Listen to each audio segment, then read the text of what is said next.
Well, good morning, it's me. And yes, today is February 7th, 2024. And here are the things you need to know to understand what's happening in the market. And by now, you probably heard that the 3-year note auction went very well. Today, we have the 10-year auction, and let's see how investors react to that. Yesterday, we had more Fed heads repeating the same narrative, telling investors to change your expectation. Chip stocks came under a little bit of pressure yesterday. Regional bank stocks under even more pressure. New York Community Bank gets absolutely smashed, right? And look at those transports. The shippers and the rails are finally having their day in the sun. And what do we have for dinner tonight? Well, it's for the weekend. Super Bowl weekend. It's the short rib burgers, right? They are spectacular. Okay, look. Stocks churned most of the day, right? While bonds, which have been under pressure of late, rallied back a little bit. The TLT and the TLH are up 0.9%, sending yields down just a bit. The 2-year and 10-year yields both losing about 6 basis points. This after surging by 27 basis points over the last couple of days. All this happened as investors digested the $54 billion 3-year note auction and are awaiting today's $42 billion 10-year treasuries coming to the market. Now, the 3-year note auction did see some strong demand, and that sent a signal to the markets, helping traders shrug off that host of cautious remarks by all the Fed heads recently that have come forward since the FOMC meeting. We had JJ, we had Kashkari, Goolsbee, Mester, and Barkin all suggesting that the central bank is in no rush to do anything, and specifically cut rates. The message being sold by the Fed now is that policymakers will probably gain confidence to ease later this year if the economy evolves as expected. Later this year was left undefined, which means it's left open to interpretation. And we know everyone's interpretation is different because people hear what they want to hear versus what is actually being said. Now look, even Izzy Schnabel, a member of the ECB's executive board, said it out loud. Policymakers must be patient and cautious, right? So the message continues to be the same. Now, today we're going to hear from the Fed's Adriana Kugler. She's a member of the Board of Governors, along with Tommy Barkin, who's the Richmond Fed president, right? Will they buck the trend and say something different, or will they fall in line and show a united front, finally putting the March and the May narrative to bed, right? At 4 o'clock last night, we saw the Dow had gained 140 points. The S&P gained 9. The NASDAQ added 11 points. The Russell was up 15 points, or 0.8%. The transports added 322 points, a whopping 2%, while the equal-weighted S&P actually lost 55 points, or 0.8%. Now, chip stocks, which had been on fire recently, took a break. The semiconductor ETF fell by 1.2% in a day. AMD lost 3.6%. Broadcom was down 1.6%. LSCC was down 2%. NVIDIA, which has surged by 37% year to date, came under some pressure, falling 4.4% at noon, right? Raising all kinds of alarm bells for investors before rallying back to end the day only down 1.6%. A headline suggesting that Supermicrocomputer SMCI, a name I highlighted 3 weeks ago when they reported, was a backdoor to artificial intelligence. Demand for their servers has grown exponentially, and it is those servers that provide the infrastructure for the chips to run the AI applications. SMCI is up 700% since the start of 23, 137% that in the last 6 weeks right? Now, and look at the transports, amazing performance. And if you look at the index, you'll see that it's only up less than 1% year to date. But it is just 4% below its all-time high. And if you look at the IYT, which is the iShares Transportation ETF, it's up 2.7% year to date. It has broken out and made new intraday high and is now a closing high at 269.54. Now let's be clear. There's nothing sexy about transports at all, but you cannot argue with their performance so far this year. The top 3 holdings that make up 46% of that ETF are UMP, Uber, and UPS. The next 3 are ODFL, CSX, and NSC. They total 60% of the ETF, and of those 6 names, all of them except UPS are kissing or making new highs.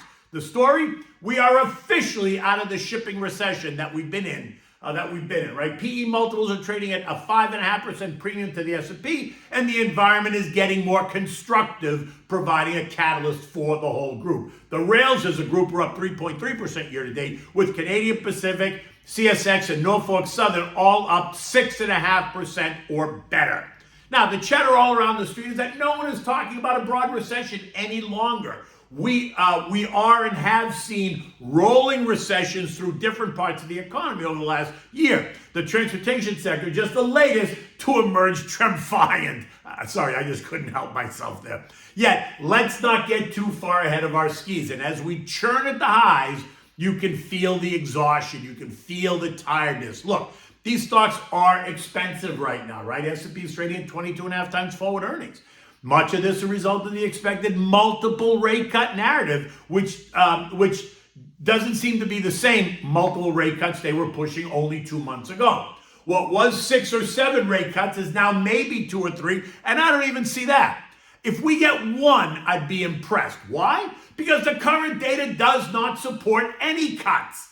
And while we say that we can expect the economy to weaken, we've been saying that for 18 months now, and we're still going strong. Now, at some point, it will weaken. At some point, the bears will have their day, and then the Fed will cut rates. But guess what?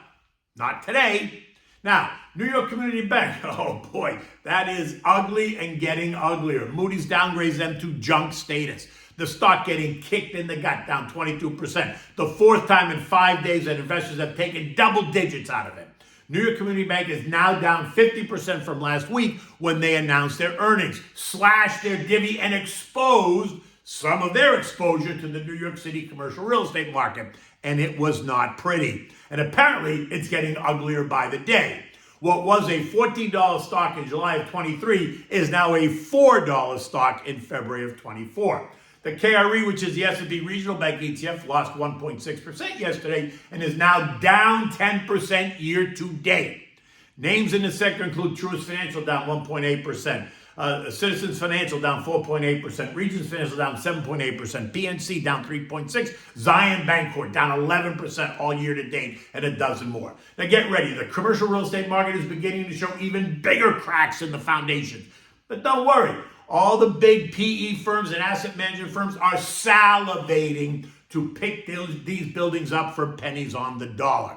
As noted, there were no economic data points to drive the conversation this week. It is all about the slew of earnings reports that we've been getting, right? Today's include Hilton, BG, CG, ARCC, all beat. Traders are awaiting Uber, Emerson Electric, Roblox, CVS, and Yum. After the bell, look for PayPal, Wynn, EFX, Disney, McKesson. CVS just announced, by the way, and they beat, but they warned of higher medical costs, forcing them to cut their full-year projections. All right, stock is quoted down 0.3%. Now, higher medical costs is curious. I thought prices were coming down. All right, I forgot. That's used car prices are coming down, right? Not the prices that affect you and me on a daily basis, like food or utilities, housing, and medical expenses. Now, this morning, U.S. futures remain mixed. The Dow futures down 20, the S&Ps are up 1, the Nasdaq's up 25, and the Russell is down 8. Fed Presidents Loretta Mester and Patty Harker are both warning of don't get too excited about the rate cuts, and today we're going to get 2 more Fed heads, right? Treasuries are steady ahead of today's sale. The 10-year is hovering around 4.12%. Now, the sense is that the sale should go well, given the move in bonds that have forced yields higher over the last week. So let's see if the buyers actually stand ready to just scoop them up right in line. Oil is trading at $74 a barrel after testing as low as $71.40 on Monday. The story now? U.S. production is not expected to exceed 13.3 million barrels per day, which is a record anyway, until February of 2025. Okay, run with that, whatever. The fact is we remain in the $70, $75 trading range. We'll see what the Saudis do next. Gold is holding steady at 2050. Yesterday's successful $54 billion 3-year note auction helping gold remain steady, while today's $42 billion 10-year note auction is expected to go off without a hitch as well. Gold remains in the 2030, 2100 trading range as well, right? It hasn't really done much. It's really hugging that 2050 line now for the last couple of days. European markets are all lower this morning. Markets across the region down between 4/10 and 9/10. Weakness today being credited to the rate cuts or lack of rate cuts, right?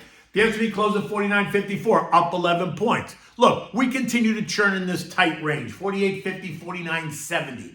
I think it feels a bit toppy here. I've been saying that, but that does not mean you bail. Just means you remain patient and take advantage of the weakness when it comes. The question is, for so many investors, when is it coming, right? And that's the big $1 million question. Remember, a move within 9% is considered normal trading, just FYI, which means we could really trade as low as 4,500 before it raises all kinds of alarm bells. Now, I'm not suggesting that's going to happen. I'm just reminding you of what's considered a normal trading band. Look, talk to your advisor if you're concerned. They'll always stand ready to help you. If not, give me a call because I'm happy to help. Now, what do we have for dinner tonight? Well, it's for the weekend. We're having these short rib burgers with the Puerto Rican pink sauce, aka mayo ketchup. Now, for the short ribs, here's what you need. You need 6 to 8 beef short ribs. You need salt and pepper for seasoning, olive oil for browning. You need 2 large white onions chopped, 1 bunch of celery chopped, 1 bag of carrots chopped, 5 cloves of garlic, maybe even more if you like garlic, smashed. You need 1 can of beef broth, 1 can of small tomato paste, and 1/4 to 1/2 a bottle of red wine, right? Now, for the burgers, you need the short rib meat, which you're going to have shredded. You need ground chuck, right? Lots of fat in it. You need salt and pepper, caramelized onions, Monterey Jack cheese, brioche buns, and butter for toasting those buns. And you need arugula. Now, for the sauce, you need ketchup and mayonnaise. Now, this burger goes beyond the basic burger, and it's one that isn't fast food. It takes a bit of work, and that's my favorite kind of recipe. So, make these when you can take your time and enjoy the whole process. They're a great labor of love for when you want to impress your guests or treat your family to really something special, right? I think they're just crazy good. Okay, so you have to start the day before by braising the short ribs, right? You want to do this the day before so it sits overnight. But first, let's talk about the heart and soul of this burger, which is the short ribs. You'll want to get these going the night before because we're slow cooking these beauties until they fall apart and they're all nice and tender. So you want to preheat the oven to 350 degrees, right? You want to start with 6 short ribs. You want to season them with salt and pepper. Then you want to brown them in a deep pot or a frying pan with big sides and a bit of olive oil. Make sure you're going to brown them all over, getting them nice and crusty, but be careful, don't burn them, right? After you brown them, place them in a deep baking dish, lining them just up on their sides in the baking dish. Next, chop the 2 white Spanish onions, the bunch of celery, the bag of carrots, the smashed 4, 5, or 6 garlic cloves, and add that right to the meat, right? Just put it all over on top of the meat, raw, everything raw, right on top of the meat. Make sure you spread the garlic all around. Now go back to the saute pan, right? Or the frying pan, whatever you used. In that, the one that you used to brown the meat that still has the oil in it, you're going to add the can of beef broth. You're going to add the can of tomato paste. You're going to add 1/4 to 1/2 a bottle of red wine, depending on how many ribs you've made, right? Mix it well, bring it to a boil, let the broth come to a boil a couple of minutes so that it steams away some of the alcohol in the wine. When you're done, you're going to pour it over the vegetables in the short ribs, right? You want the short ribs to be bathing. Don't drown them. You just want them to be bathing, and then cover it tightly with aluminum foil. Place the baking dish in the oven and let it cook for 4 hours. Just leave it in there. It'll cook. They will be delicious. When it's cooked, pull them out, let it cool. Once it's cooled, you're going to shred the meat off the bones using 2 forks, and now set that meat aside. The next day, when you're making the burgers, you're going to take out the shredded meat, let it come to room temperature, and then mix it with the short ribs with the meat, the ground chuck, right? And you want to use ground chuck, remember, not the lean hamburger meat, right? You wanted to have lots of fat for the flavor. Now, season it with salt and pepper, and then make the burger patties. Now, you're going to light your grill, let it get nice and hot. Clean the grill with the brush so it's ready to go. Now, you're going to cook your burgers nice to the way you want them, either medium or medium well or medium rare, however you want them. And you want to melt the cheese. Now, the melting is non-negotiable, right? You got to put the cheese on night and let it melt. Toast the brioche buns with a little bit of butter to the perfect crunch. Now you want to put it together. You're going to put it all together. So you need the male ketchup, pronounced mild ketchup. It's a staple in a Puerto Rican kitchen. So all you really do is you're going to mix the mayo and the ketchup together in a bowl. It'll be nice and pink, and it'll be ready to use. Now, the classic condiment goes by a number of names around the world. Mayo ketchup, pink sauce, fry sauce, salsa rosada, salsa golf, Marie Rose sauce, depending on where you are. But my wife's side of the family, it's simply known as mild ketchup. Now, slather this sauce on top of the bun, add the arugula and the caramelized onions and the burger, put it all together and serve them. They are outstanding. It is something you will never, ever, ever regret making, and your guests will love every minute of it. Until then, until tomorrow, take good care.